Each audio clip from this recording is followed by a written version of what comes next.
But what you're fixing to witness now is the man who came by to get King to take him to dinner. And 30 years later at a press conference, he slipped, because God do baffle your mind sometimes. You look,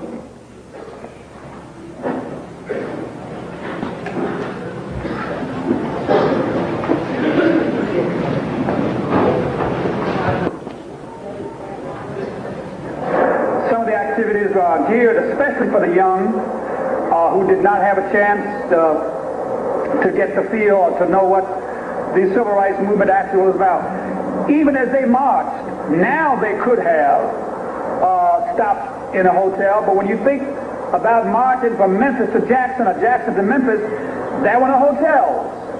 You stayed in churches, you stayed in people's homes, and that's how we got over, that's how we got through. The struggle was a spiritual struggle. You couldn't pay people to do what we had to do. You couldn't pay people to stand before mad dogs and fire hoses and billy clubs and cattle prods. It was strictly a spiritual and moral movement. So we wanted that dimension to be in the pilgrimage to Memphis. We will revisit the mountaintop speech site. That's the Mason's Temple, where Dr. King made his last address, which he almost didn't make, because the night that we were having that rally, there were tornado warnings, and he was behind on the Poor People's Campaign. And he said, you guys go on over and have the rally. I'm going to stay at the motel and work on the Poor People's Campaign. When we got there and Dr. Abernathy walked in and Jesse Jackson walked in and I walked in and others, people started clapping because they thought Martin was behind us.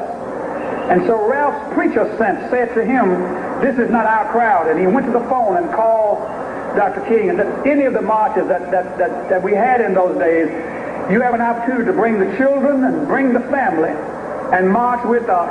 And when I finished sharing with them the last hour of Dr. King's life, a hurry, but that gave me the wonderful privilege of spending the last hour on earth. 3 preachers in a room, Abernathy, King, and Kyle. And we spent that last hour together in room 306 at the Lorraine Motel. The press is always curious, and writers, what went on? What did you talk about? I say, we just talk preacher talk. What preachers talk about when they get together. Y'all pay real attention to what you're fixing to hear now. About 5:45, we walked on the balcony, and he was talking to people in the courtyard. He stood here and I stood there. Only as I moved away, so we could have a clear shot, the shot rang out. Thank you. I turned around and then announced him back on the balcony. Listen. Oh. Wait, listen. Listen.